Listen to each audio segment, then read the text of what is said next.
Muy buenas tardes. El Colegio de Ingenieros Civiles de Costa Rica, UPADI, la Comisión Permanente de Estudio de Revisión del Código Sísmico de Costa Rica y la Asociación Costarricense de Ingeniería Estructural y Sísmica les da la bienvenida a la charla de esta noche: Conceptos, utilidad, mitos y realidades de los sistemas de observación, alarma y pronóstico de la amenaza sísmica desde la perspectiva de la gestión del riesgo, a cargo del doctor Sergio Mora Castro. Antes de presentar a nuestro panelista, recordarles que pueden colocar sus consultas en la pestaña de preguntas y respuestas que se encuentra en la parte inferior de esta aplicación. Estas serán evacuadas al finalizar la conferencia. Por otra parte, esta charla está siendo grabada y será colocada en el canal de YouTube del Colegio de Ingenieros Civiles, el cual los invito a suscribirse. Ahora bien, le doy la palabra al ingeniero Pío Miranda Jenkins, quien presentará a nuestro panelista de esta noche. Adelante, don Pío. Muy buenas tardes y noches a todos los que nos acompañan hoy. Em, el doctor Sergio Mora Castro es bachiller y licenciado de la Escuela Centroamericana de Geología de la Universidad de Costa Rica. Además es doctor en Ingeniería Geológica de la Escuela Nacional Superior de Ingeniería de Nancy, Francia. Durante más de 45 años ha trabajado como profesional y consultor, especialista en ingeniería geológica, gestión del riesgo, del ambiente y de los recursos naturales, tanto en la empresa privada como en instituciones nacionales, multilaterales, académicas en Costa Rica, América Central, América del Sur, Caribe, África y Medio Oriente. Hoy es el presidente del Comité Costarricense de Ingeniería Geológica y del Ambiente, COSIGA. Para nosotros en la comisión ha sido todo un evento y un honor contar aquí con la participación de don Sergio, que nos acompaña desde Buenos Aires, además. Entonces no quiero hacer mucho más preámbulo porque creo que esta charla va a ser espectacularmente buena. En particular, un tema, digamos, tan reciente y tan eh, importante en lo que tiene que ver con la gestión del riesgo sísmico en muchos de nuestros países. Entonces, don Sergio, sin más preámbulo, adelante. Yo creo que, como dicen, la pantalla es suya ahora. Gracias. Sí, la pantalla ahora, es el postmodernismo que nos tiene reunidos en pantalla por lo general.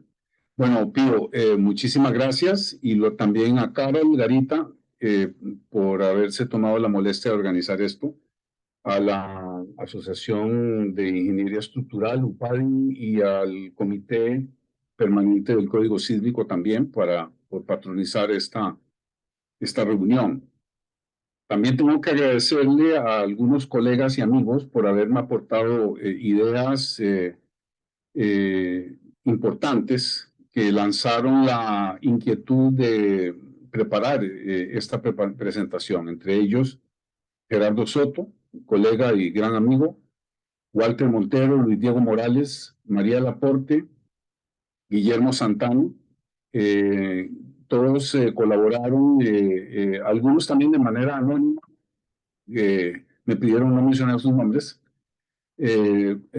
Colegas de gran trayectoria también, porque al fin y al cabo es un tema que también tiene una parte de polémica, hay que decirlo de manera abierta y sincera.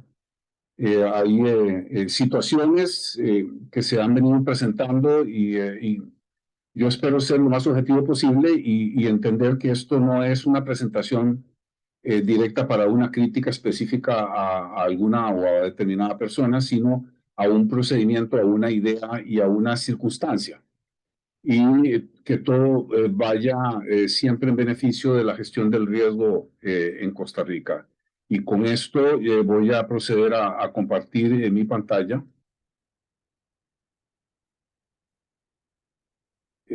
Me pueden decir si la pantalla se ve correctamente con la primera diapositiva. Se ve bien, Sergio.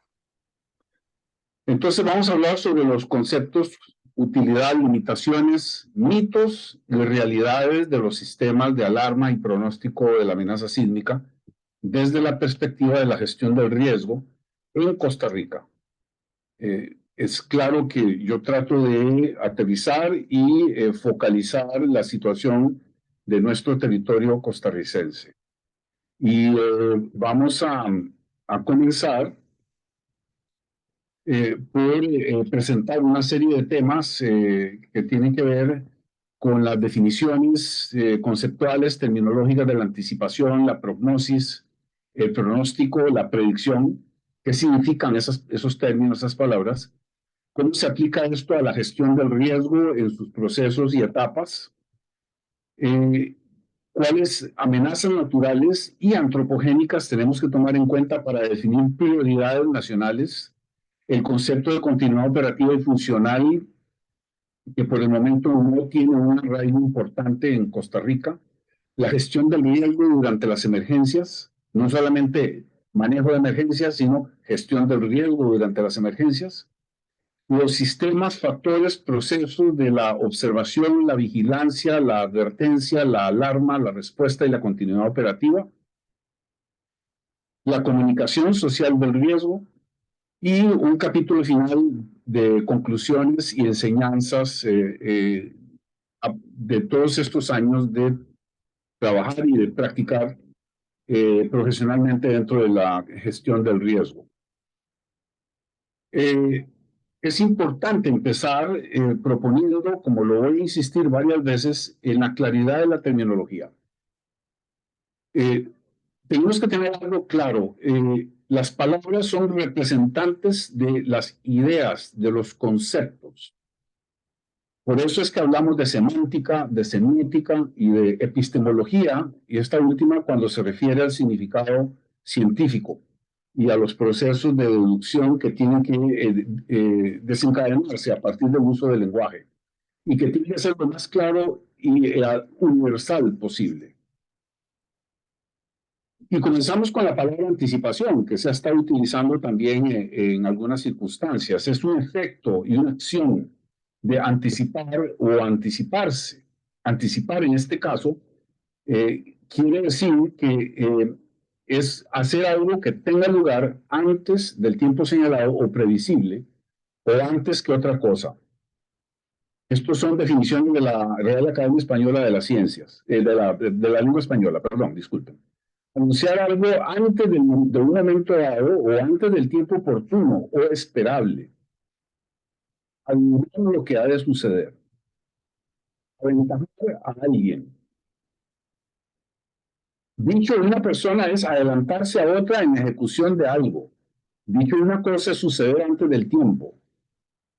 Y debe tomarse en cuenta que los sucesos amenazantes que se materializan súbitamente o si no hay suficiente vigilancia, no permiten ser anticipados. La prognosis, por su parte, se define como el conocimiento anticipado de las causas y consecuencias de un suceso. Y aquí tenemos cierta coincidencia con otros idiomas, por ejemplo en inglés, que dice prognosis is the comprehension and prospect of the course, causes and consequences of a future event. Eso según Cambridge Dictionary. Y el Merriam-Webster dice que es a vision of the likely course and outcome of a situation. Entonces es un concepto que intenta explicar la forma de comprender las causas y se concentra en las consecuencias de un evento potencialmente dañino. Aunque se fundamenta en análisis probabilísticos y determinísticos, no se orienta hacia la predicción o el pronóstico. Ante todo, busca saber el rango de intensidades posibles para enfrentar sus efectos plausibles mediante la gestión del riesgo del ordenamiento territorial, y la idea es evitar cosas como estas que aparecen en la parte de abajo de la pantalla. El pronóstico, según la Academia Española de la Lengua, es la manifestación por la que se conjetura o calcula un evento futuro. Es un juicio que formula el especialista con respecto a eventos futuros, causas, curso, cambios, duración, según los síntomas que lo preceden o acompañan. Es el conocimiento anticipado de lo que sucederá en el futuro a través de indicios mensurables.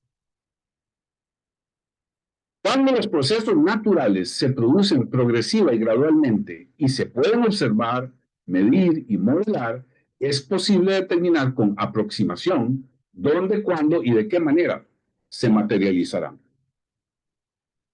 Por ejemplo, la meteorología, el tiempo, las inundaciones, la trayectoria de corto plazo de los ciclones, las sequías, sobre todo cuando son disparadas por el niño de la niña, la oscilación del sur. Algunos tipos de erupciones volcánicas, incendios forestales y deslizamientos. La precisión del pronóstico de corto plazo va a depender de la calidad, confiabilidad y disponibilidad de datos, series temporales históricas largas, modelos estocásticos complejos y recursos informáticos profusos. La predicción es el anuncio por revelación, ciencia o conjetura mediante una declaración precisa de algo que ha de suceder bajo condiciones determinadas. Es la acción de manifestar aquello que es probable que suceda en el futuro según análisis y consideraciones de juicio. Los procesos naturales súbitos o cuando no se cuenta con datos previos suficientes para anticipar los eventos no pueden ser predichos. Según el Consejo Nacional para la Evaluación de las Predicciones de Terremotos en los Estados Unidos, una predicción será considerada seria, responsable y científicamente respaldada si cumple con exactitud el tiempo, es decir, fecha y hora, localización en coordenadas del epicentro y profundidad focal, la magnitud, intensidad y el mecanismo focal, el grado de confianza, es decir, la cuantificación probabilística de la incertidumbre, o sea, el error estándar de los datos bien mensurado, la consideración de la probabilidad de que el evento suceda más bien como producto de un proceso aleatorio y desconocido, sin relación con la predicción. Indicación ex ante y ex post de la predicción. Tanto el éxito como el fracaso de los cálculos deben tener el mismo grado de visibilidad. Transparencia se llama esto. El refrendo de la repetitividad de los aciertos y o fracasos del modelo empleado. La revisión por pares independientes sin identificar de los datos, información, cálculos y resultados. Lo que queremos es evitar caer en la pseudociencia, es decir, en la profecía, la adivinación, la clarividencia, el mentalismo, la magia, las creencias, el sofisma y la ficción referidas a predicciones sin fundamento científico, sin racionalidad o bajo premisas equivocadas utilizadas para manipular la opinión pública. Recordamos en el Mundial, si no me equivoco, fue en el de Brasil, el Pulpo Paul pronosticó que iba a ganarle Alemania a Argentina. Y tuvo razón. Y en Argentina, el Pulpo Paul y sus familiar, pues terminaron de esta manera. De una manera, la Cacatúa de Lima insistió en que iba a ganar de Costa Rica a Holanda. Y Costa Rica perdió. Y este fue el destino de esta Cacatúa.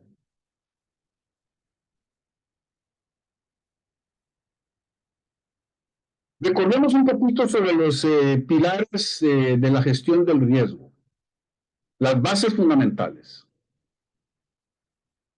El primer y uno de los más importantes es la identificación y la comunicación del riesgo. Es decir, es el conocimiento, la percepción, la cuantificación de la distribución de la distribución espacio-temporal de la intensidad de las amenazas y la vulnerabilidad, la incertidumbre de los cálculos y sobre todo algo muy importante, la definición de las prioridades para su atención.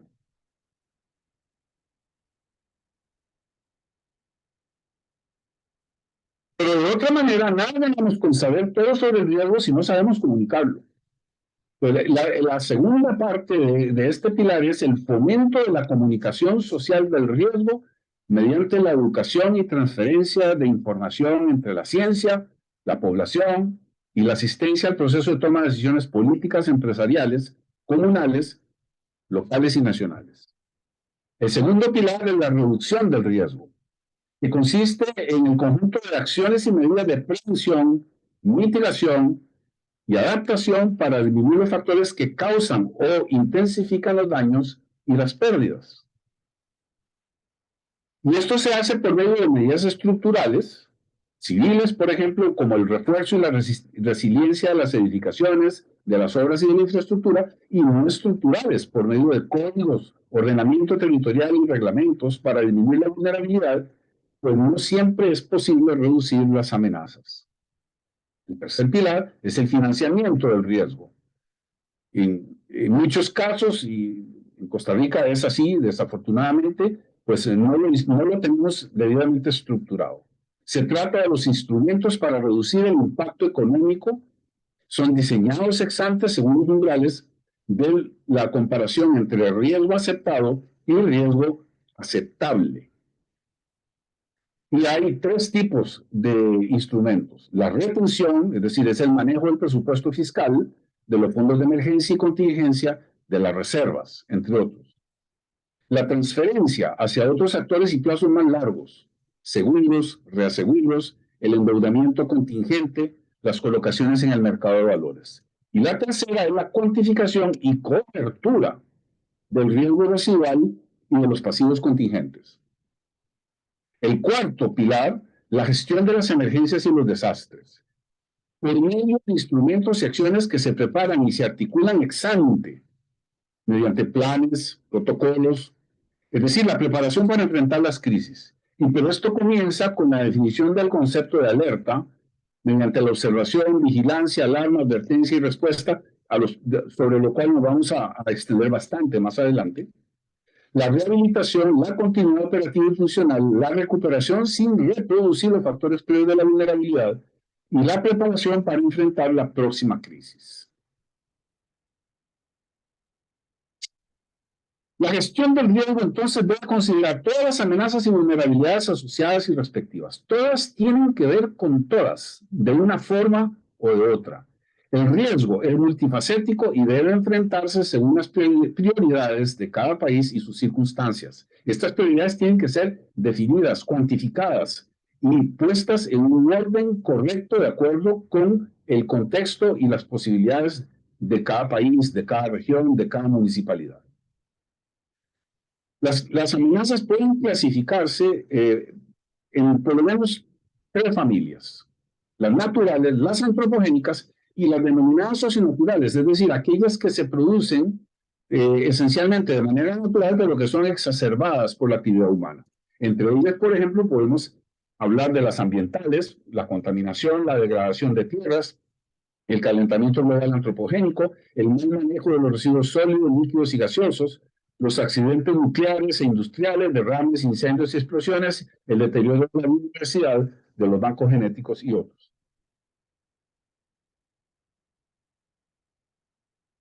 También tenemos amenazas socioeconómicas, entre ellas la pobreza y el hacinamiento, las migraciones masivas, de las que hemos sido testigos, particularmente a partir de este milenio, ¿no? Tenemos nuestro propio caso en la frontera entre Peñas Blancas, en Costa Rica y Nicaragua, lo que sucede en África, en el norte de África y Europa, la frontera entre México y los Estados Unidos, la frontera entre Venezuela y Colombia. Y en cuanto a la pobreza, pues vemos innumerable cantidad de casos en América Latina y en San José también. Las amenazas a la salud con o sin intervención humana, entre ellas las amenazas derivadas de la hambruna, epidemias, pandemias, accidentes por inseguridad laboral y ocupacional y los accidentes de tránsito. Estos últimos producen en Costa Rica cada año más muertes que todas las muertes registradas por causas de amenazas naturales en prácticamente toda la historia documental de Costa Rica, entre por lo menos 350 hasta casi 500 muertes anuales en un país de 5 millones de habitantes. Díganme si eso no debería ser una prioridad para cualquier gobierno y para cualquier sociedad. Tenemos las amenazas derivadas de la inseguridad, los conflictos armados, los ciberataques, los conflictos sociales, vandalismo, terrorismo, estampillas humanas, delincuencia, narcoviolencia, homicidios y femicidios. Recientemente en Costa Rica, fíjense que el hackeo le costó a la Caja Costarricense de Seguro Social lo que vale la mitad de un hospital. Y también tenemos lo que se está desatando peligrosamente, que es la actividad descontrolada de los megacarteles narco en Costa Rica.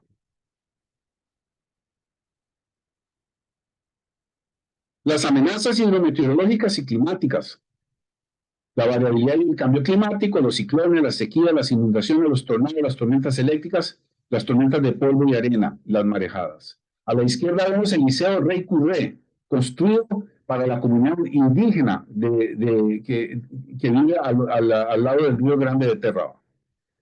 Desafortunadamente no se tomaron la molestia de estudiar el hecho de que fue construido en un meandro que se reactiva durante las crecidas del río Grande de Terraba.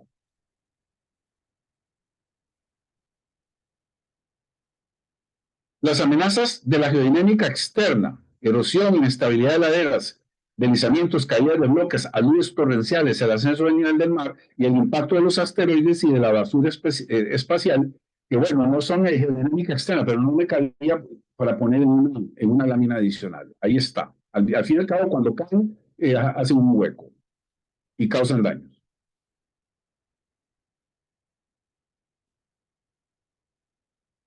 Y luego la geodinámica interna, sismicidad, tsunamis, licuefacción de suelos, derivados de la sismicidad, el volcanismo, lluvia ácida, lahares, lavas y erupciones.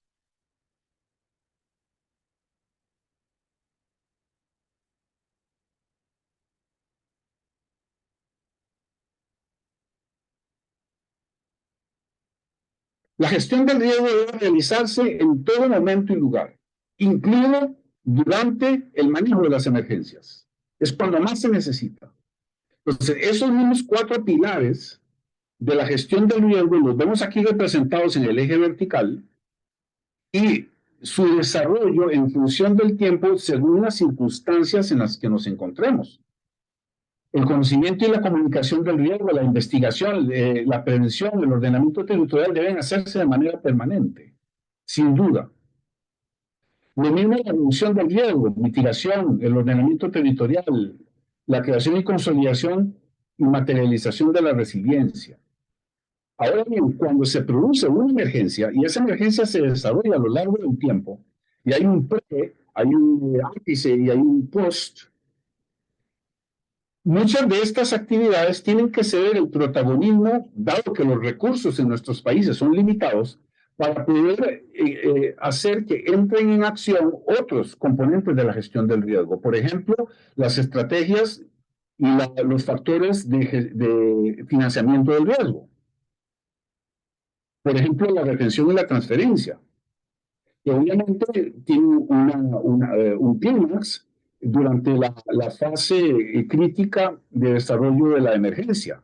Ahora bien, dentro de este proceso, vemos que la retención cede el espacio, cuando se acaban los fondos y la reserva, cede el espacio a la transferencia para darle tiempo a que lleguen los fondos frescos que provienen precisamente de estos tipos de financiamiento de mayor y largo plazo. También tenemos que la observación, la vigilancia, la alarma, la advertencia, la preparación y las evaluaciones hay que afinarlas y ponerlas a trabajar con mayor intensidad durante la emergencia, porque puede ser que estemos enfrentando una amenaza a repetición, inundaciones, ciclones tropicales, sismos y réplicas, erupciones de un volcán, etc. Lo mismo las actividades de respuesta, rescate, continuidad operativa, rehabilitación y reconstrucción, pues es cuando más intensos es su labor, es precisamente en el ápice de las emergencias. Y luego, finalmente, la documentación, los daños, el aprendizaje de las lecciones y la preparación del post, porque ese post siempre es el pre de la emergencia siguiente.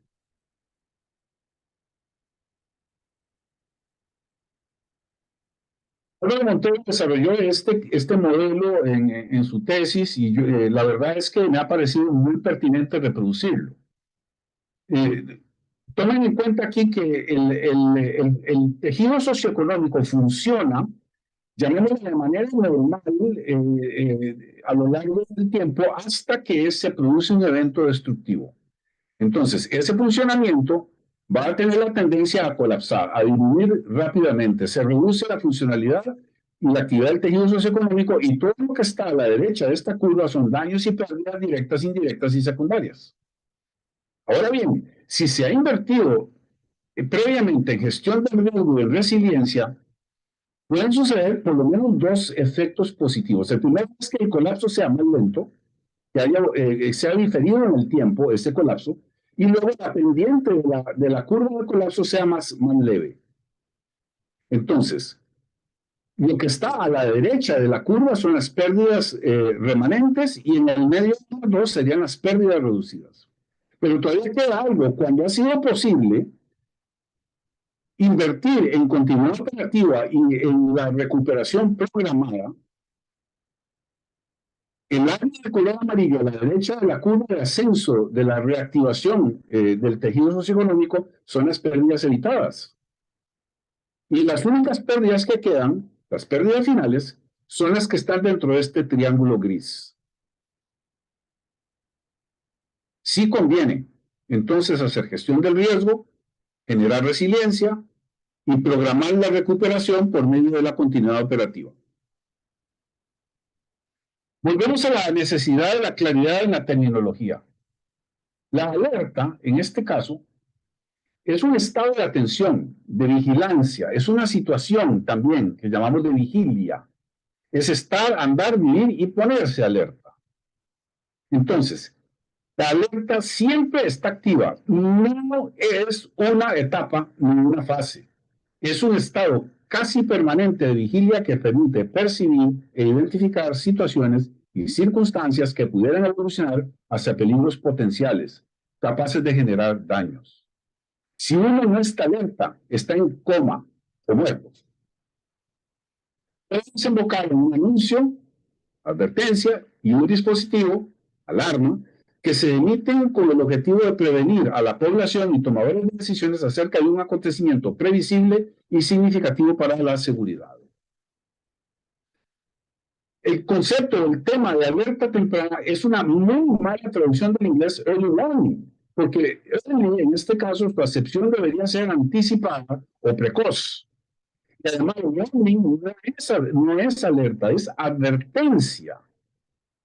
Hasta la fecha, las alertas además se han limitado a indicar la materialización de una amenaza que a veces llega al público ex post y con una resolución elegible.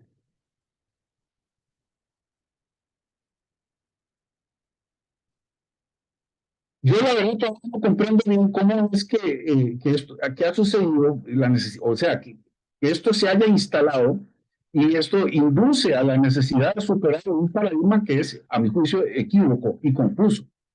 Y no solamente desde el punto de vista semántico, terminológico y epistemológico. y que está instalado en plataformas oficiales e internacionales. Es una desviación del buen uso de nuestro idioma. Lo mismo ha sucedido con el concepto de desastre natural, medio ambiente, riesgo de desastres, uso del suelo, afectación y más. La alerta, en lugar de la distorsión actual, lo que necesita es de una cadena de información que perciba y atienda la evolución de las amenazas, oriente el proceso de toma de decisiones técnicas, políticas y de comando, e informe a la población y agilice los recursos para responder y operar la gestión ante las emergencias y desastres. El proceso debe incorporar varios elementos fundamentales para orientar la acción: la observación y vigilancia, la advertencia, la alarma, la reacción y la respuesta. Todo esto es alerta, o debería ser alerta. La alarma, por su parte, consiste en un aviso o señal que advierte sobre un suceso peligroso inminente o ya sucedido. Es un mecanismo cuya función es avisar sobre algo dañino. También es un estado, el estado de alarma. Es un dispositivo que permite manifestar la materialización de una situación potencialmente destructiva. Por ejemplo, es en el caso de un sistema de detección anticipada de la actividad sísmica, permite percibir por medio de instrumentos la generación de un sismo, registrar onda P, onda S, etcétera, calcular rápidamente la magnitud, traducir esto hacia una intensidad, y una vez que el sistema inteligente, por medio de la detección de varias estaciones, no solo de una, indique que va a haber un peligro potencial a determinada distancia, utilizando para ello funciones de atenuación, por ejemplo, entonces activa el sistema de información para que los organismos oficiales y la población reaccionen lo más rápidamente posible para enfrentar la emergencia y poner en marcha los procedimientos preestablecidos para reducir y, si es posible, eliminar los daños a las personas.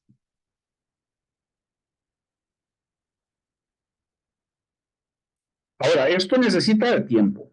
Primero, el tiempo de detección entre el hipocentro y los sensores, sismógrafos o acelerógrafos. El tiempo de procesamiento, repito, para que el sistema, por medio de un algoritmo y un análisis estocástico, determine de que se trata de un evento significativo.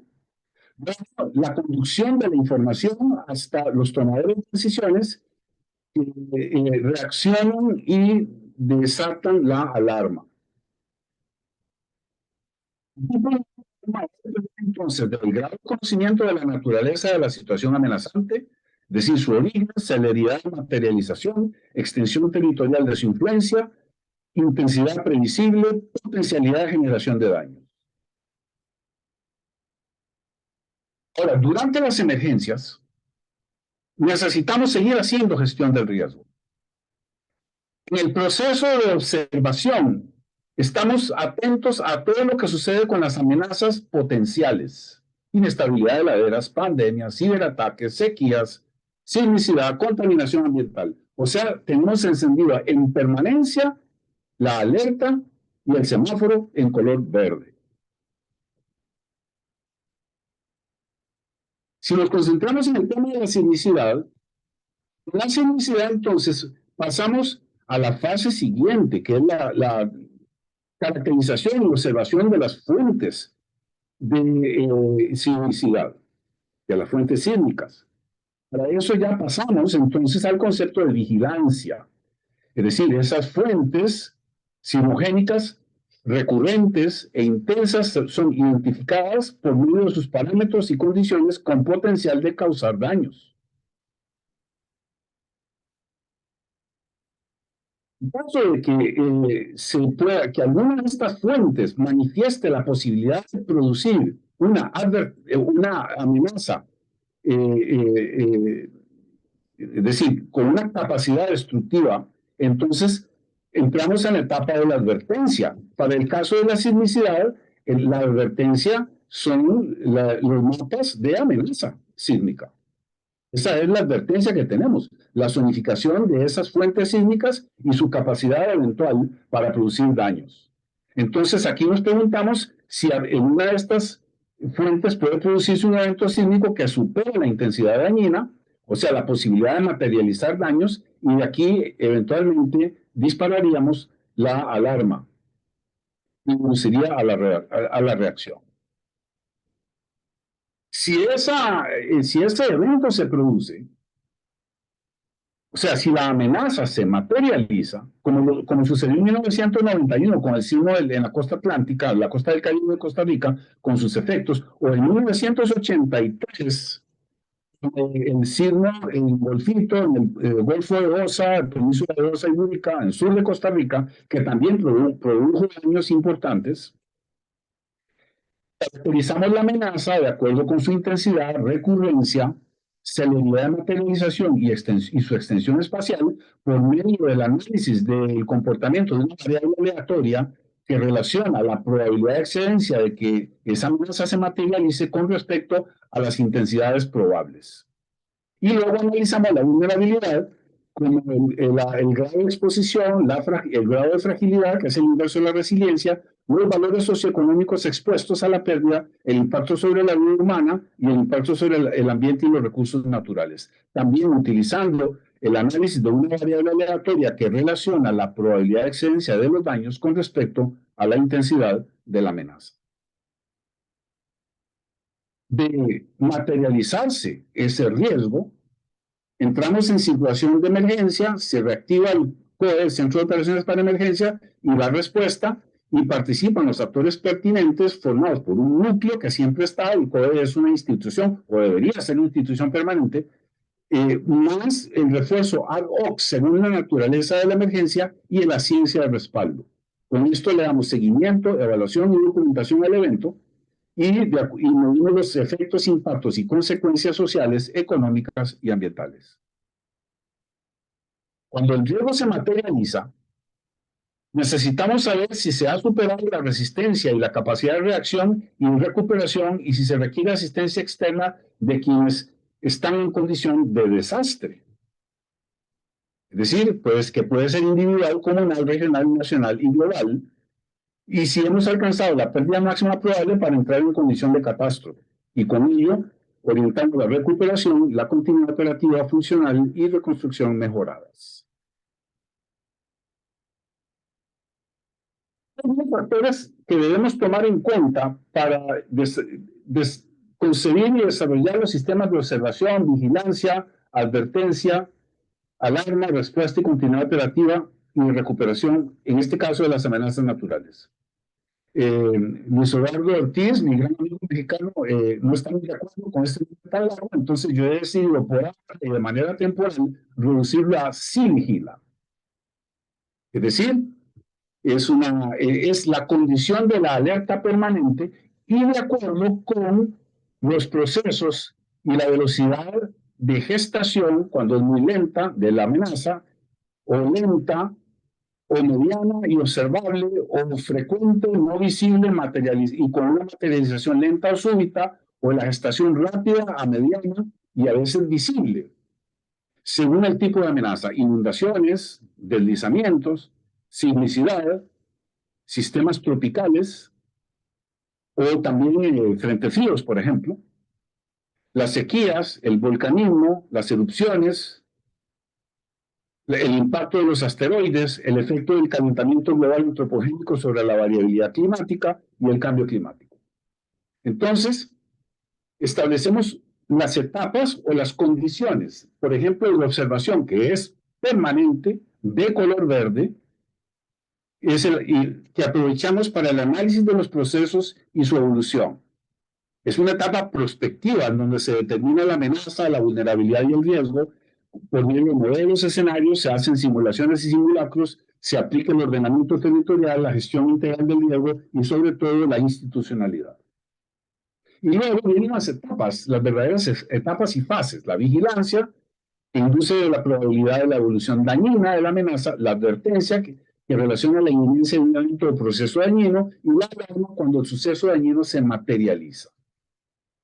Y Por ejemplo, para las inundaciones progresivas, pues tomamos en cuenta en la vigilancia la variabilidad y la estacionalidad hidrometeorológica, la sinóptica meteorológica e hidrológica, las cuencas, y la alarma mediante el análisis hidráulico de las avenidas y los desbordamientos. Los deslizamientos se analiza su evolución mediante el análisis de la resistencia al corte, la deformación, la fracturación, el régimen hidrológico que rige la presión intersticial, etc. En el caso de que haya aceleración, la deformación del terreno, si hay factores desencadenantes como los sismos, las lluvias intensas o la actividad humana, y esto cómo se traduce en términos de desprendimientos, saludes, caída de bloques rocosos, etc.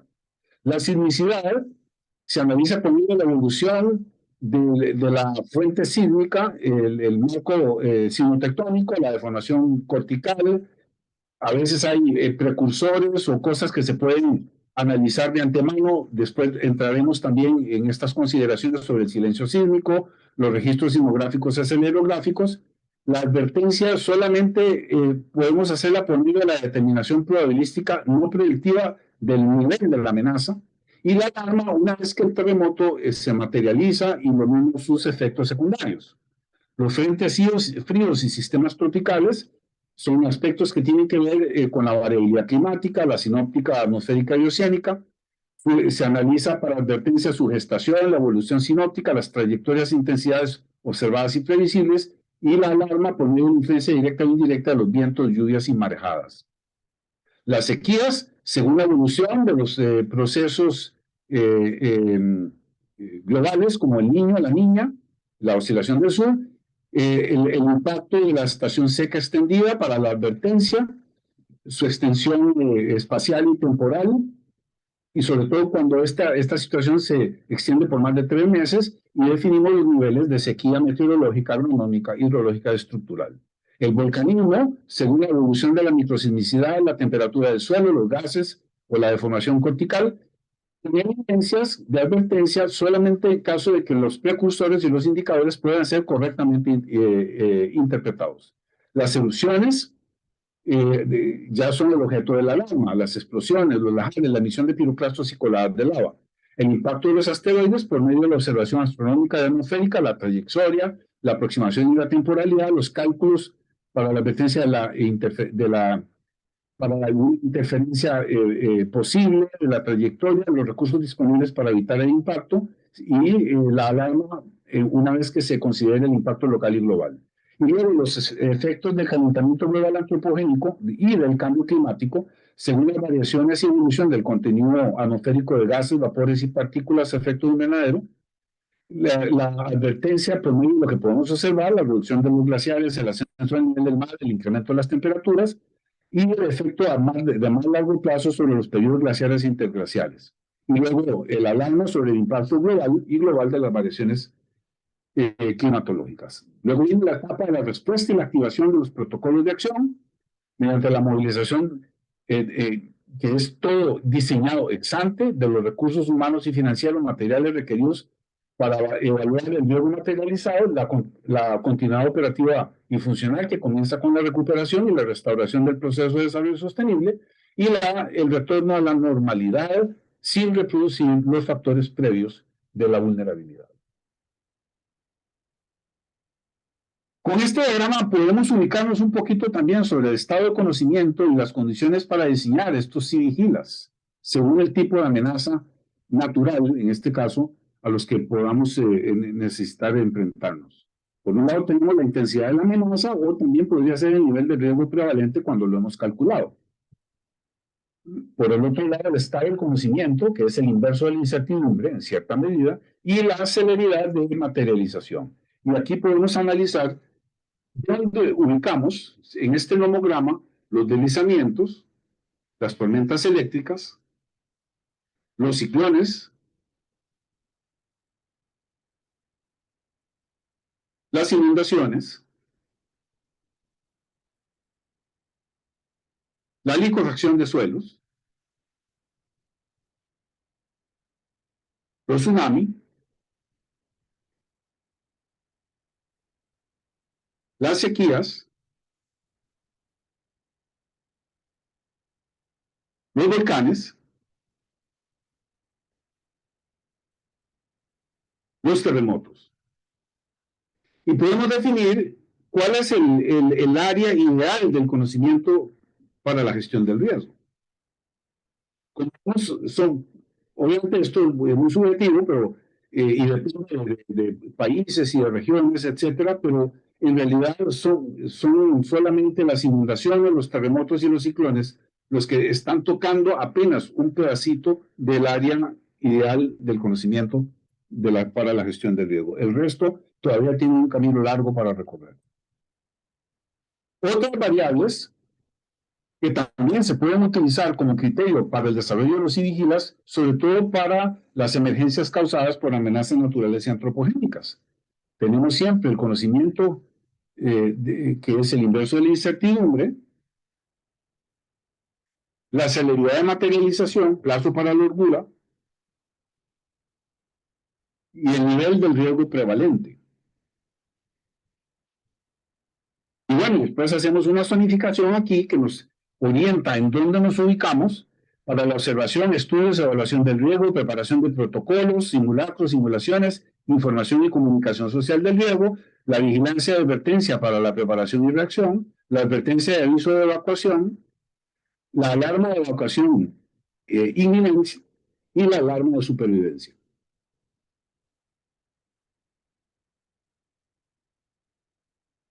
Los sistemas para la observación, vigilancia, advertencia, alarma y respuesta son indispensables para garantizar la seguridad de la población, aunque solo reducen una parte de la vulnerabilidad, las muertes y los heridos. Otros elementos expuestos, la infraestructura, la producción de bienes y servicios, siguen tan vulnerables como antes. Deben concebirse luego de evaluar las amenazas y el contexto de la vulnerabilidad según la política para la gestión del riesgo. No poseen utilidad sin sus complementos: conocimiento previo del riesgo, preparación, organización, definición de rutas de evacuación, simulaciones, simulacros, administración de refugios, educación e información a la población y tomadores de decisiones políticas y de continuidad operativa y funcional. Hay que evitar los sistemas excesivamente complejos y caros.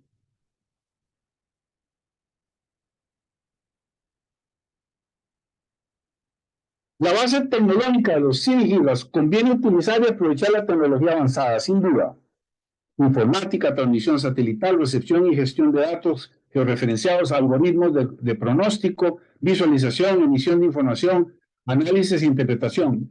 Pero no es indispensable un grado tal de fineza instrumental, muchas veces producido por presiones de mercado y modas. La eficacia, la eficiencia y la efectividad depende de programas sólidos que garanticen sostenibilidad, mantenimiento, recurso humano, costos e institucionalidad. Paradójicamente, la alta tecnología puede generar el efecto perverso de los espejismos inconvenientes por el aspecto de los equipos impresionantes, computadoras, satélites, visualizaciones coloridas, que envían mensajes incompletos y pueden interpretarse como la solución de todos los problemas. Pueden desembocar en sofismas, sensaciones de seguridad falsa y por consiguiente aumentan la vulnerabilidad. Distraen la atención y prioridades y generan pérdida de interés por la verdadera solución de las causas del riesgo. El exceso de alarmas, sobre todo cuando se repiten y las intensidades no son destructivas, y no hay un buen discernimiento, un filtro para los umbrales de la emisión de alarmas, y las falsas alarmas hacen perder credibilidad al sistema y la calidad de respuesta cuando se produzca uno realmente importante. Hay que mantener claro que los sistemas más simples son los más confiables, pero sin exagerar.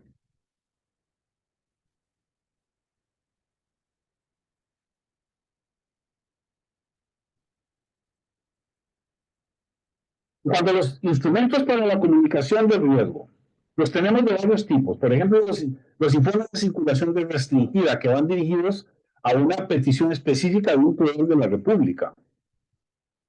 La información pública.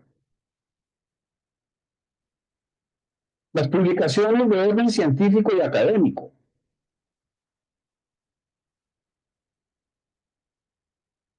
La opinión pública. Los comunicados de prensa muchas veces son campos pagados. Los partes, es decir, la descripción de situaciones cotidianas, recurrentes. Las advertencias, que son las consignas ante situaciones amenazantes que se formulan para que la información llegue a tiempo, sea precisa y permita reaccionar de manera eficaz. Y la alarma para reaccionar inmediatamente ante un suceso inminente o que acaba de suceder. Tenemos un ejemplo del sistema mexicano, que para mí es quizás uno de los mejores en el mundo.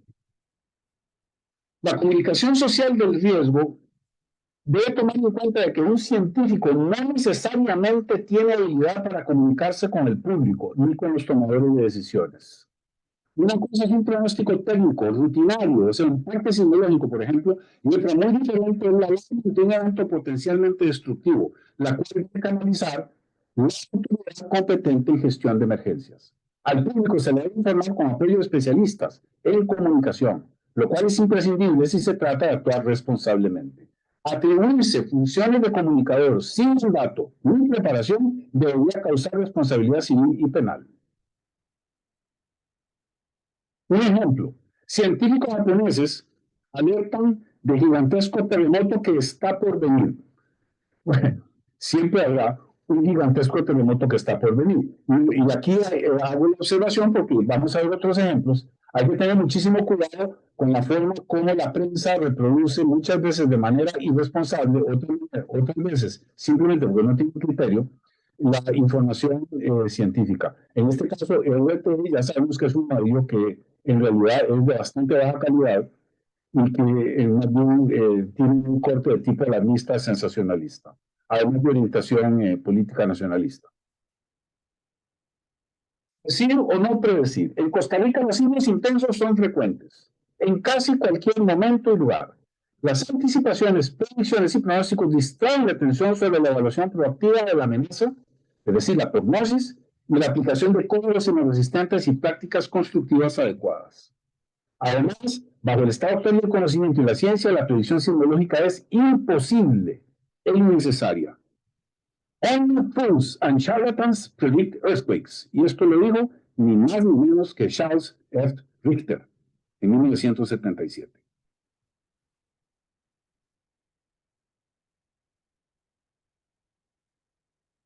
Obviamente tenemos ejemplos que a veces son hasta caricaturescos.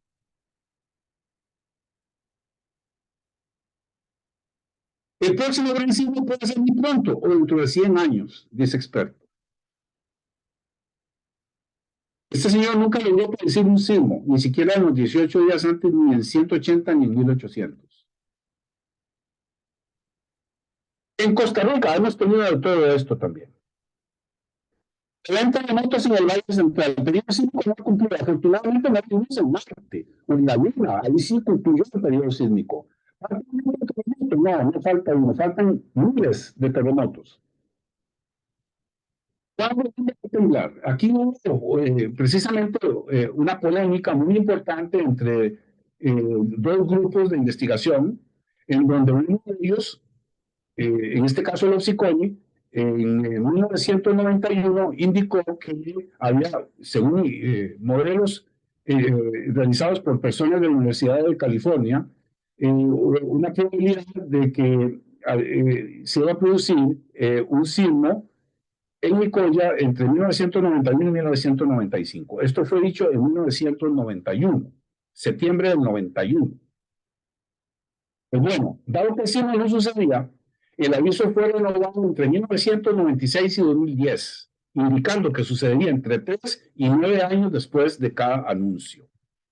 En esa fecha hubo sismos y enjambres importantes en prácticamente todo el territorio nacional, excepto en la península de Nicoya, en donde había que esperar hasta septiembre de 2012 para que finalmente sucediera, casi 30 años después.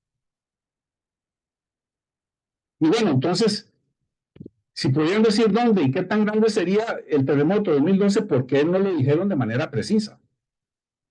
Ahora resulta que en septiembre de 2013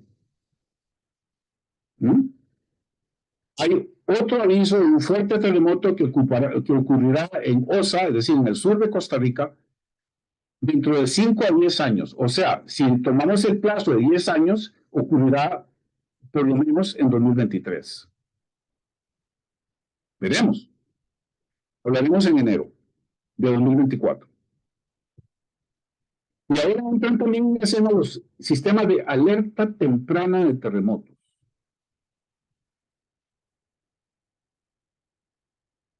Hay dos. O sea, el que no quiere caldo, dos tazas. Uno de ellos, por ejemplo, en este caso, si utilizan la traducción de la magnitud a la escala de intensidades de la Agencia Japonesa de Meteorología. Ni siquiera usan la escala de Mercalli modificada. Yo no entiendo por qué.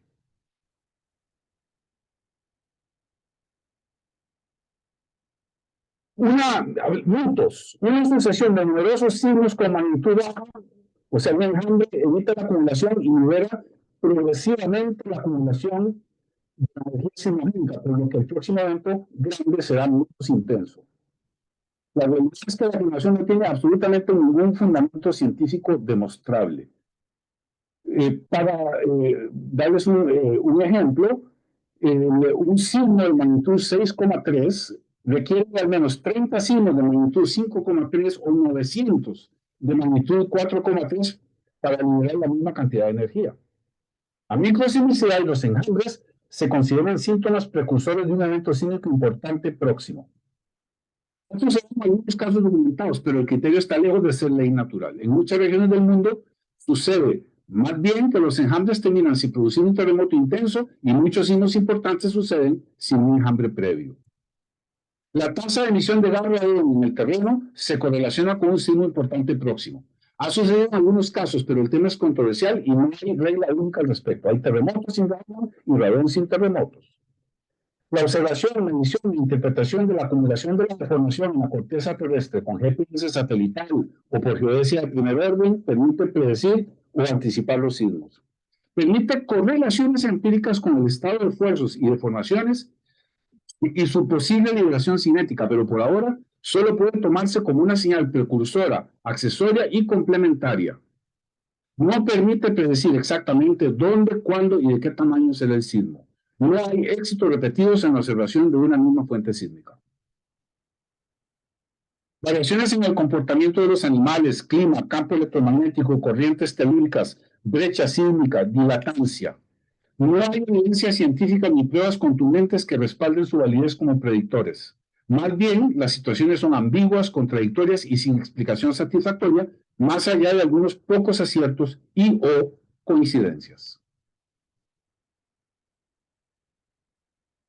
Muy importante, la comunicación social del riesgo. En el centro de todo está la población, los tomadores de decisiones políticas y gerenciales. En general, bombardeados constantemente por temas relacionados con el conformismo, la pasividad, el escepticismo, el alarmismo, el sensacionalismo, el oportunismo científico y político electoral, el pesimismo apocalíptico versus el negacionismo y la distorsión del principio precautorio, las panaceas, pociones mágicas, la falsificación populista o religiosa de la realidad científica, la especulación sin fundamento científico y la incompetencia, la defensa, ultranza y presiones de la economía, no importa el peligro a la comunidad. Periodistas sin suficiente preparación en geociencias, en terminología y en conceptos básicos. El turismo del desastre, los selfies, la propaganda del protagonismo científico, las redes sociales con sus pros y contras y sus teorías conspirativas abundantes. El mercantilismo de la prensa y de algunos formadores de opinión en búsqueda de rating. La rebeldía, indisciplina, indolencia y exceso de confianza de la población. Los fake news, el sesgo de la confirmación, los mitos y el razonamiento motivado. Afortunadamente, a la población, los tomadores de decisiones políticas y gerenciales pueden verse protegidos por la ciencia, el realismo y la persuasión, la medición y la cuantificación, la responsabilidad científica y social y la rendición de cuentas, la observación, vigilancia y comunicación social, los modelos, escenarios e interpretación analítica, la prueba, el error y la rectificación, la retroalimentación y las iteraciones, la toma de decisiones informadas, es decir, la gestión del riesgo. Los factores dinámicos de la información pública acerca de la amenaza se relacionan con la efectividad de la información y las consignas que dependen de la fuente, que tiene que ser oficial, autorizada, delegada formalmente, legítima, competente, profesional, confiable, verificable y auditable. La transcripción del tono adecuado, consistente, accesible y certificable para evitar confusión y ambigüedades. La adaptabilidad según la evolución de las circunstancias. Estar imposible explicar cambios, así sean previsibles o no. Fíjense, esto es un anuncio que estaba cerca de mi oficina cuando yo trabajaba en La Paz, en donde se ve un gran cartel que dice: La Paz está alerta, en alerta naranja. Estamos preparados para cualquier emergencia, cualquiera que sea. Una emergencia podría ser el Carnaval de 2006, y sobre todo si se acababa la cerveza paceña, que dicho sea muy buena. En alerta naranja, o sea, estábamos más allá del verde, del amarillo, o sea, era inminente, lo único es que no sabíamos qué era lo que iba a pasar. La resolución espacio-temporal, es decir, tiene que ser la mayor posible. La exactitud, tiempo, duración, origen, intensidad y características de la amenaza y los daños posibles. La claridad del lenguaje, la composición y la simplicidad. No debe sobreestimar, subestimar, ni exagerar, ni alarmar. Por parte del emisor, tiene que haber certitud. El mensaje debe aportar el máximo de certidumbre acerca de los sucesos y consignas. De esto depende su confiabilidad y aceptación. Suficiencia. La información no debe tener ni más ni menos de lo necesario para ser interpretada adecuadamente. Especificidad. El mensaje debe tener orientación precisa acerca de las acciones a tomar, lo que se espera de los involucrados y el tiempo disponible. Frecuencia. En la medida del número de veces que el mensaje debe enviarse para no afectar por exceso o escasez la disposición a comprenderlo, creerlo y actuar. El canal de transmisión debe utilizarse la mayor variedad de métodos para aumentar la posibilidad de recepción por parte de la población, es decir, de la redundancia. Pero es la conducta esperada de la población en cuanto a su reacción, respuesta, actitud, disciplina, rutas, evacuación y refugios. Y tomar en cuenta que las personas directa o indirectamente afectables pueden ignorar voluntaria o involuntariamente o no comprender la información que debería orientar sus acciones por su forma de transmisión, contenido y complejidad.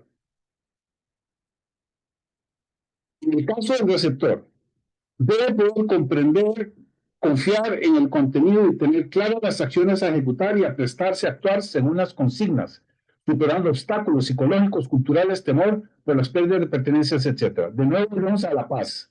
Esto era el frente a la ventana de mi oficina, en el Boulevard del Prado, el puro centro de La Paz.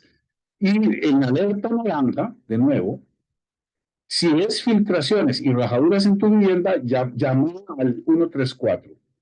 Bueno, en primer lugar, naranja. Segundo lugar, yo nunca he vivido en una casa o un apartamento que no tenga fisuras ni filtraciones.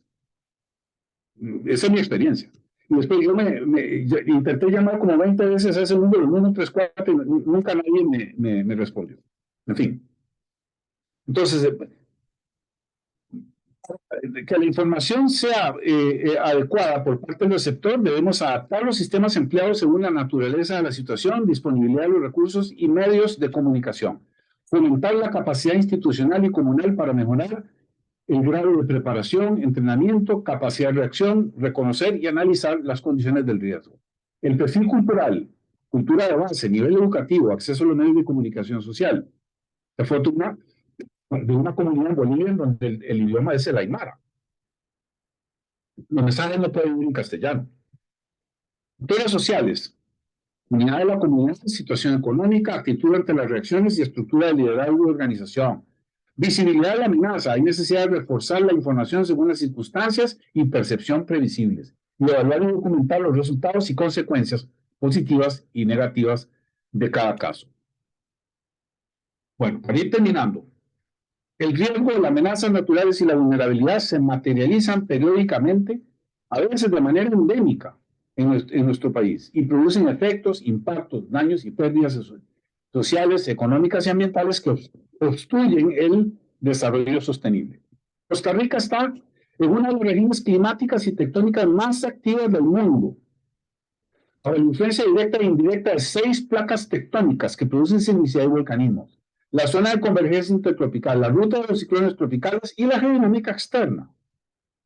La actividad sísmica frecuente e intensa se produce desde hace decenas de millones de años en todo el territorio nacional. Por lo tanto, no se detendrá en el futuro cercano. Considerando el tamaño y complejidad geológica del país, un sismo intenso puede suceder y producir impactos en cualquier momento y lugar a unas distancias considerables del epicentro. Hasta los eventos de intensidad mediana, cuando suceden cerca de áreas urbanas e infraestructura, pueden ser destructivos. Ejemplos abundan en nuestra historia. El riesgo no depende solo de la magnitud de la amenaza, también depende de las características de las señales sísmicas, de los suelos, la topografía y vulnerabilidad de los elementos expuestos. La pregunta no es si sucederá un sismo mayor, pues sin duda lo habrá. Enfrascarse en afirmaciones inciertas y abusar de la frecuencia entregada al público carente de formación suficiente en geociencias, información incompleta a través de los medios de comunicación, lo hace caer en el estrés, en la angustia, en los rumores, en la incertidumbre y afectar la actividad socioeconómica. Esto es el campo ya del concepto psicosocial. Entre las fases de alarma, de resistencia, de agotamiento psíquico y de agotamiento psíquico y físico, según el comportamiento interno de nuestro organismo. Adrenalina, serotonina, magnesio, cortisol, dopamina, todo eso cambia y genera circunstancias de estrés que pueden terminar en el denominado burnout, el fastidio. Los pronósticos y alarmas pueden ser fuentes de seguridad falsa, pues hacen creer que resuelven el riesgo y de no funcionar adecuadamente también crean pánico, caos e incrementan la vulnerabilidad. Los pronósticos y las alarmas sísmicas, las inversiones requeridas para sustentar la base científica y tecnológica de ellos, compite con prioridades que pueden ser mayores y más urgentes para la gestión del riesgo. Para mí, por ejemplo, el tema de los accidentes de tránsito o la situación que cada vez sube más con el tema de la influencia del narcotráfico. Por ejemplo, y solamente. Eso causa más daños que otras cosas en este momento en nuestro país y deben ser resueltas antes que un pronóstico o una alarma sísmica. Estos sistemas de alarma sísmica incorrectamente llamados de alerta temprana no son simples señales o no deben ser simples señales para anunciar que acaba de temblar. Se requieren de los demás elementos de la gestión del riesgo para ser efectivos y eficientes. Y no son aplicadas en cualquier contexto geotectónico, psicosocial, cultural y de escala geográfica. México, uno más, es el caso exitoso en América Latina. Y observamos el mapa de México con sus fuentes sísmicas principales, la subducción, los fallamientos internos, y por aquí está la Ciudad de México, antes el Distrito Federal, y por supuesto la distancia a las fuentes sísmicas que producen sismos de 8 y más es suficiente para dar tiempo a que precisamente funcionen esos sistemas de alarma sísmica. Aquí estoy colocando el mapa de Costa Rica más o menos a la misma escala que la que está el mapa de México, incluso nuestras fuentes sísmicas. Entonces, definitivamente no tenemos el mismo contexto, ni geográfico, ni geotectónico, ni de distancia a las fuentes sísmicas. En Costa Rica, la alarma sísmica dará apenas pocos segundos, 20 a 30 segundos en los casos de subducción, de los sismos de subducción, 0 a 10 segundos en los de fallas locales. Y esto no se toma en cuenta el tiempo de procesamiento y de difusión de la información. Para reaccionar en la gran área metropolitana, como en este caso, para las fuentes sísmicas principales de magnitud grande, digamos de 7 o más, y luego para las fallas locales y sus áreas circundantes en donde uno va a tener tiempo de todas maneras.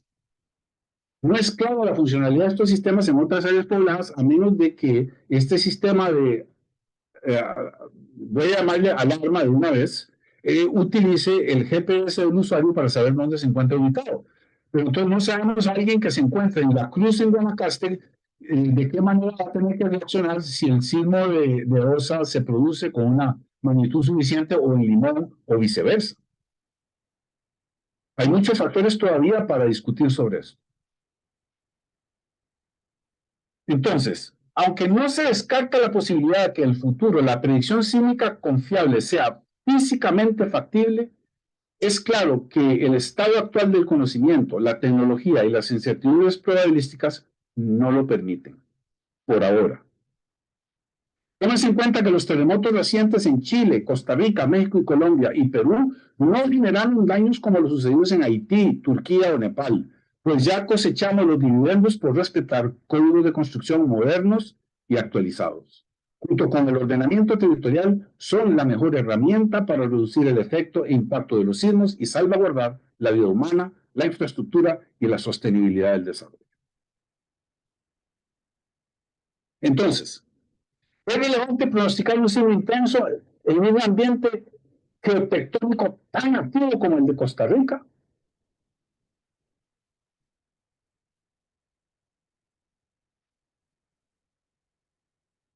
¿Cuándo se produce el próximo sismo intenso? Eso va a depender de la regularidad de la actividad recurrente de las fallas, puesto que todavía no logramos descifrar su escala espaciotemporal y de magnitudes. Por ejemplo, para fallas recientemente activas, ¿cuándo vuelven a reactivarse? O fallas con actividad menos reciente. Ni siquiera sabemos, porque las fallas que han producido sismos importantes en Costa Rica no lo han vuelto a hacer porque tienen su propio periodo de recurrencia. Es preferible entonces concentrarse en las características e impactos posibles de la amenaza sísmica, para enfrentarla eficientemente con prácticas racionales de diseño, construcción y ubicación de viviendas, obras, infraestructura y actividades económicas. Nosotros que la gestión no siga siendo considerada como un costo, sino como una inversión y que apliquemos la verdadera definición de alerta. Muchas gracias.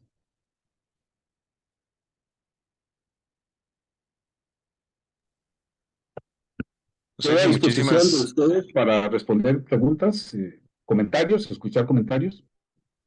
Muchísimas gracias, Sergio, por la presentación tan informativa y completa.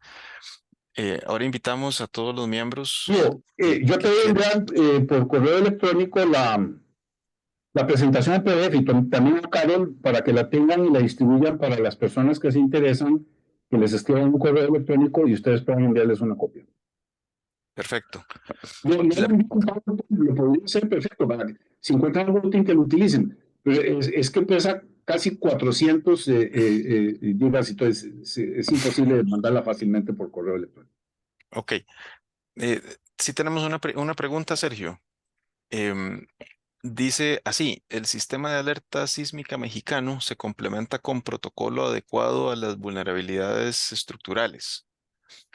Con pocos segundos se pueden hacer acciones importantes para incrementar la posibilidad de sobrevivir ante eventos intensos y vulnerabilidad estructural. Ojalá que Centroamérica invierta, supongo que es, en un sistema con todas las condiciones de integralidad que mencionó el doctor Sergio. En México estamos atentos para compartir experiencias. Bueno, más que una pregunta, era un comentario de don Luis Eduardo Pérez Ortiz Bueno, Cancino. Luis Eduardo es una de las autoridades de la gestión del riesgo, en particular de la parte de gestión de emergencias y desastres. Yo espero que el público está atento y está tomando nota, porque lo que él está diciendo es un complemento adecuado y pertinente de todo lo que yo acabo de tratar de transmitirles a ustedes. Okay. Emilia Jiménez tiene la mano levantada. Carol, no sé si puedes ayudarnos a ya que la voy a pueda activar. habilitarse el micrófono para que haga su pregunta. Ya puede activar su micrófono, doña Mili. Muy amable, muchas gracias. Un gusto saludarlos, un gusto, don Sergio Mora, tenerlo acá. Yo soy de la Municipalidad de Santa Ana y me encargo de la gestión de riesgo de desastres. Soy ingeniera civil, tengo una formación de la maestría de la Escuela de Geología de Gestión de Riesgo. Entonces, me llama mucho la atención y quisiera hacerle la siguiente pregunta aprovechando su conocimiento, ¿verdad? Nosotros hemos estado trabajando años atrás en el tema de incorporar estas variables de gestión de riesgo y cambio climático en el análisis de la infraestructura, ¿verdad? Y ha sido un poco difícil la trayectoria en estos años porque la gente, como usted terminó la presentación, cree que esto es un gasto, ¿verdad? Y que no va a pasar. y ya nos está pasando, ¿verdad? El hecho de que ya hay pérdidas y que se vuelve a construir en el mismo lugar y que además nos quedamos ya cortos en el tema de los códigos sísmicos o en los geológicos, si no se incorpora este análisis, ¿verdad? Entonces me gustaría conocer su perspectiva sobre esto, ¿verdad? Sobre que hay que agregar las variables y hay que analizar en forma global y no puntual, ¿verdad? Aprovechando este espacio y que los colegas también pues entendamos un poco de que ya no se tiene que diseñar el puente o la casa, la vivienda de forma en el emplazamiento, sino que hay que analizar el entorno e incluso agregar el tema del componente social en este. Entonces sí me gustaría como conocer su expectativa de este tema de la incorporación de estas variables, porque vi que agregó esto. Y también me llama mucho la atención en su presentación que agregó la parte de que es muy elevado el tema del análisis de la gestión de riesgo y que solo está puntualizado para sismo, ¿verdad? Entonces también me gustaría que también pudiéramos como explorar un poquito eso.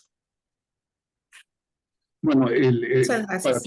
para comenzar con el final, está enfocado para los de sismos porque fue precisamente la Comisión Permanente del Código Sísmico el que me pidió hacer la presentación y surgió a partir también de las noticias sobre este asunto de estos pronósticos y estos sistemas de alerta temprana que han surgido recientemente. Entonces, bueno, sin embargo, esto podría aplicarse y transformarse en cosas que tienen que ver con cualquiera de las otras amenazas naturales y antropogénicas que yo he mencionado también. Y por eso la presentación quedó bastante larga porque no quise dejar pasar la oportunidad para dejar entender que todas las amenazas y por supuesto las vulnerabilidades respectivas, es decir, en términos generales, el riesgo visto de manera integral tiene que ser visto desde esta perspectiva.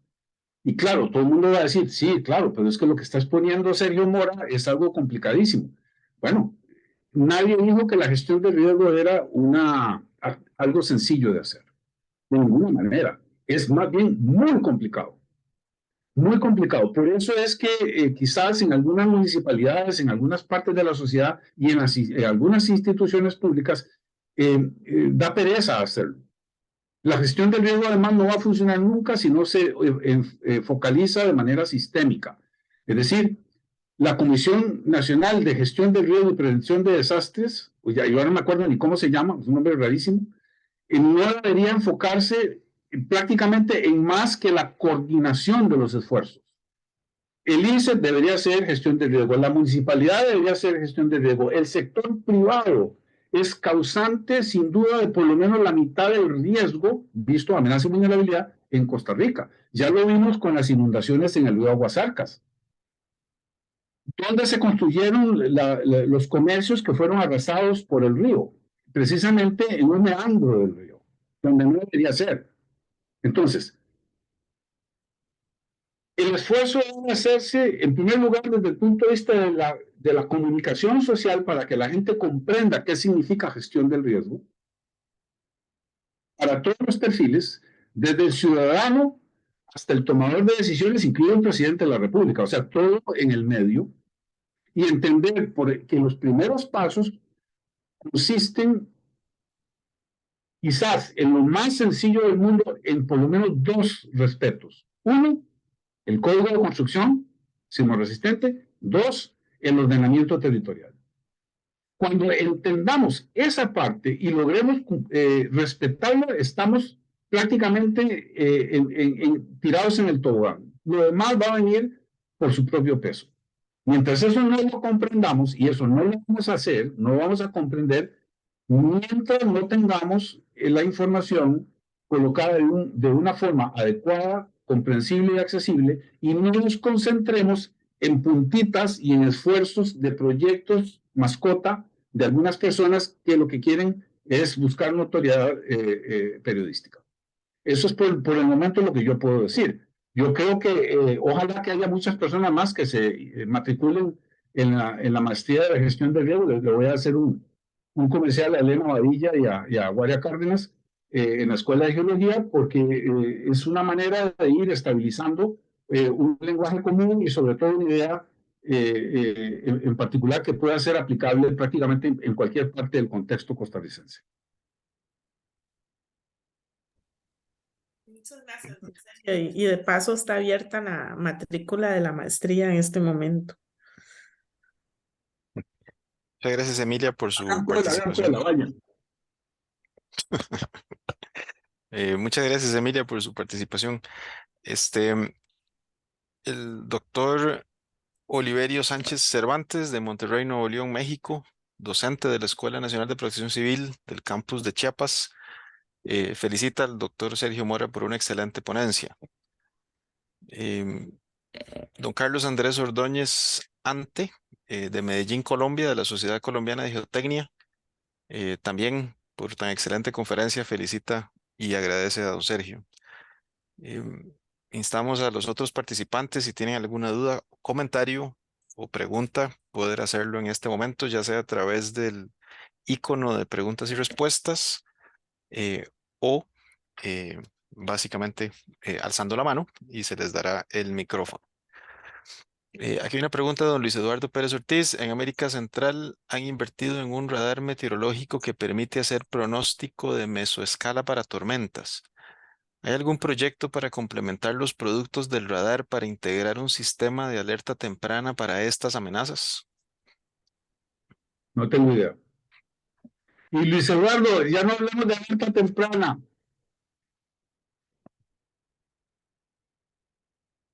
Y tenemos una discusión ya de varios años con respecto a eso. No lo logro convencer, no hay manera. Por el momento esas son las preguntas que han llegado. No sé si alguien más quiere aprovechar la oportunidad de conversar con el doctor Mora.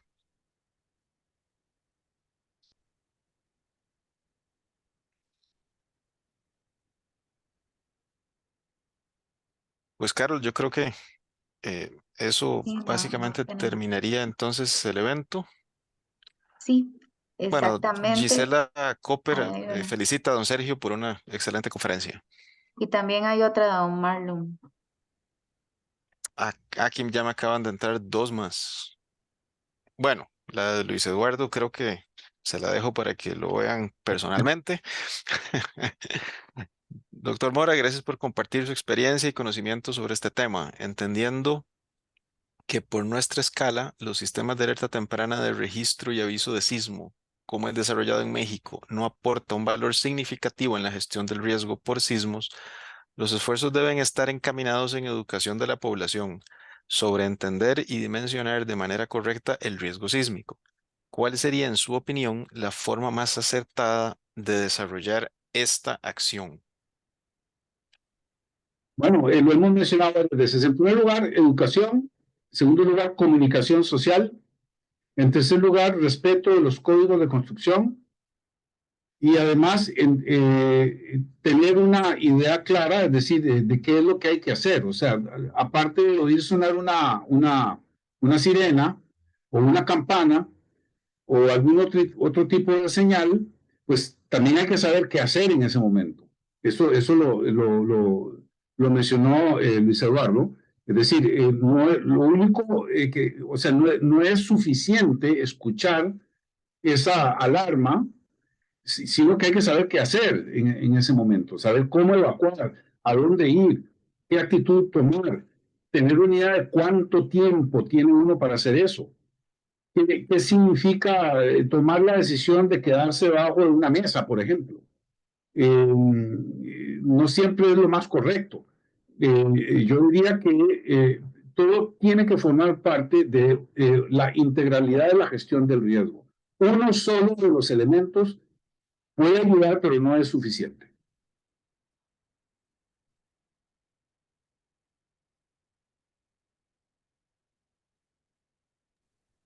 Vamos a ver, aquí están llegando un poco más.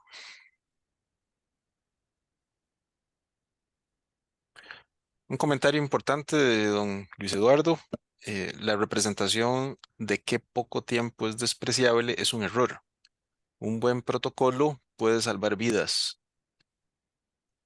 Don Armando Ugarte. A ver, para responderle a Luis Eduardo, pues claro, él tiene razón.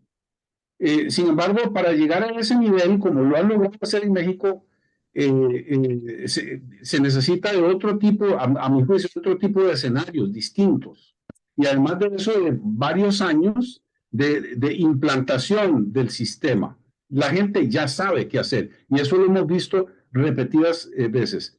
Tomará tiempo. No es imposible. Sí va a funcionar, sin duda, pero si se hace de manera adecuada. Y Luis Eduardo, por supuesto, estoy de acuerdo en la botella de vino. Bueno, salió a la luz pública. Bueno, ahí está el chat público, pero don Armando Ugarte, entonces puedo concluir que no se puede hablar de ciclos de ocurrencia de sismos. ¿Qué opina Sergio?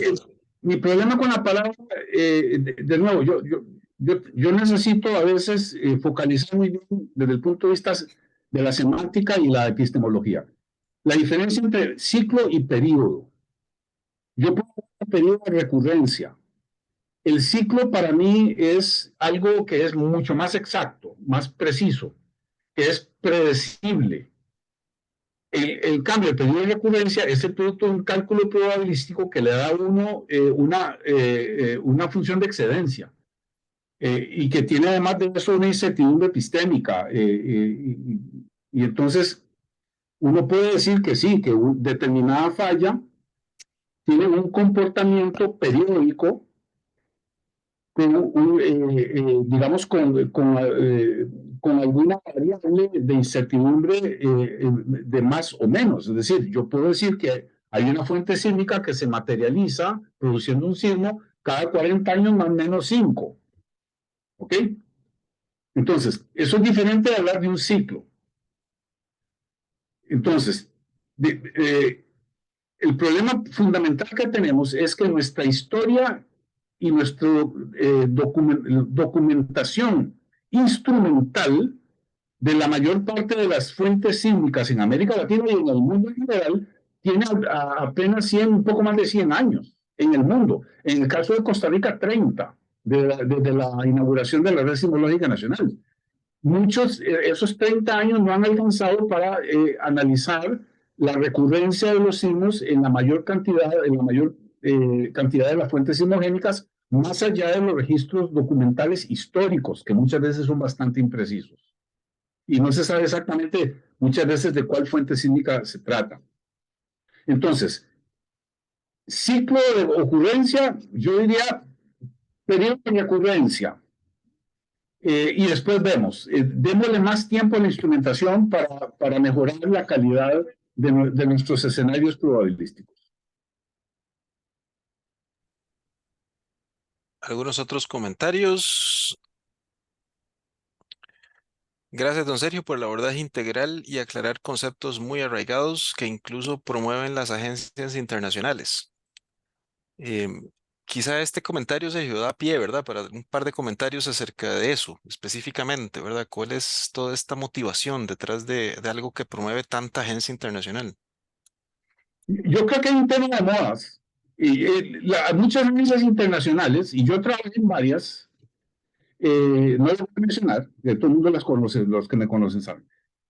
El tema es que también hay modas, hay cosas que vienen y se van, etcétera. Y a veces se vuelven hasta complicadas, ¿no? Estas modas, porque asumen una prioridad.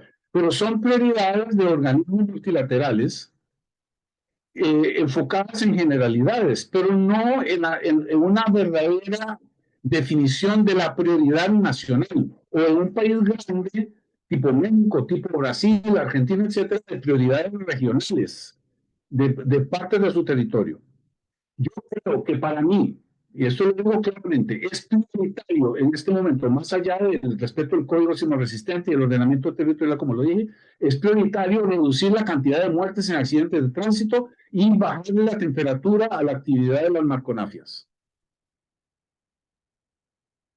Eso es riesgo también. Y eso hay que entenderlo, porque hasta el momento el riesgo lo hemos entendido solamente desde el punto de vista de las amenazas naturales. Pero los ciberataques que costaron tan caro también son riesgo.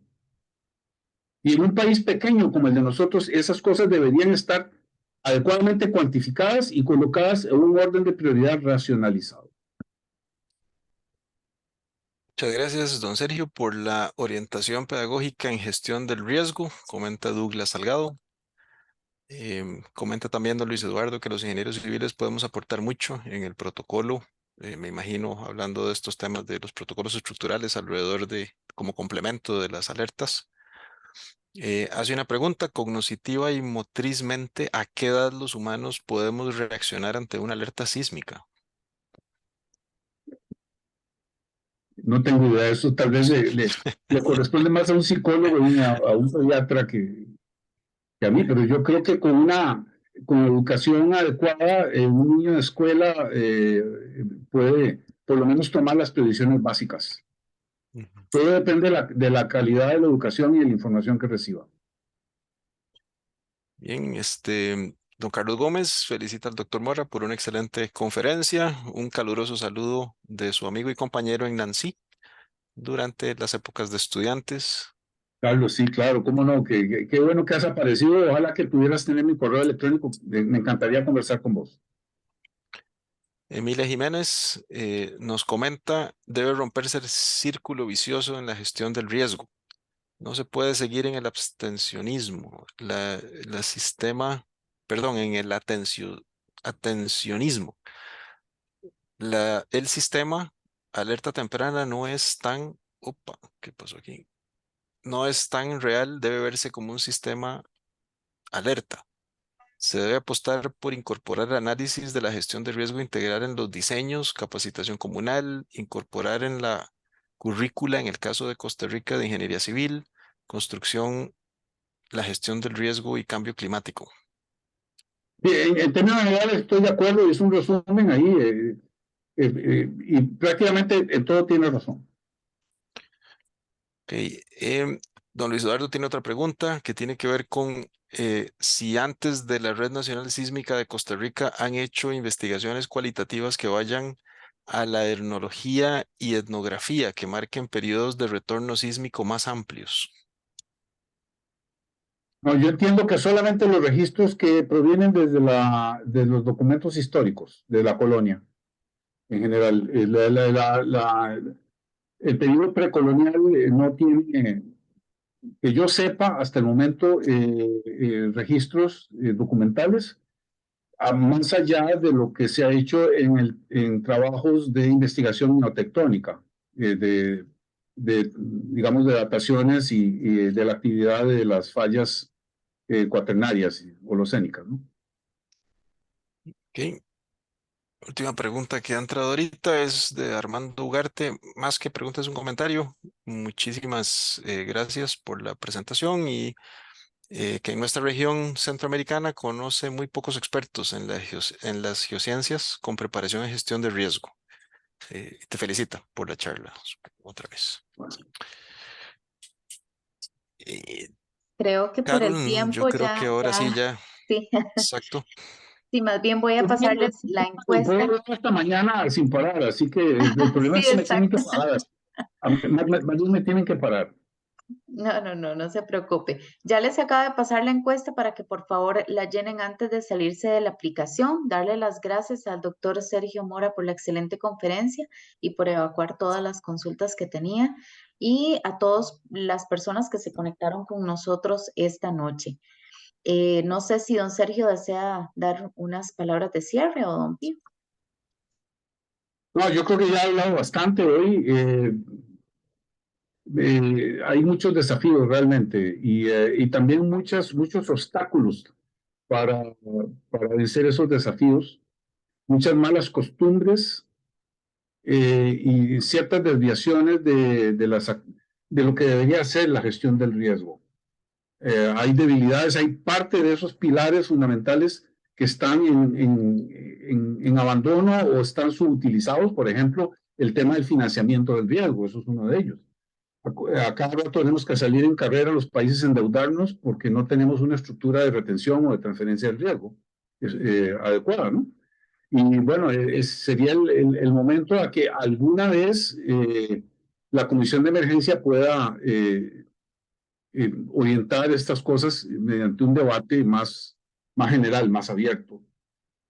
Se hace un seminario anual, pero yo creo que que no tiene la suficiente apertura para involucrar y casi que se concentra solamente en participantes de orden institucional. Rara vez podemos participar los que ya no estamos en una institución.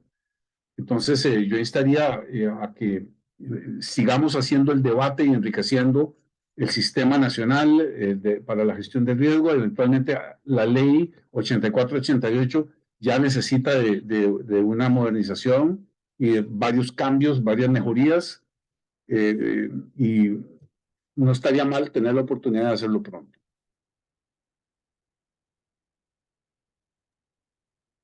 Muchísimas gracias al doctor Sergio Mora por sus palabras. Damos por finalizada la conferencia. De nuevo, muchas gracias a todas las personas que nos acompañaron y recordarles que pueden encontrar, la grabación de la charla en el canal de YouTube del Colegio de Ingenieros Civiles. Sin más, damos por finalizada. Tengan todos y todas muy buenas noches. Muchas gracias a todos. Buenas noches.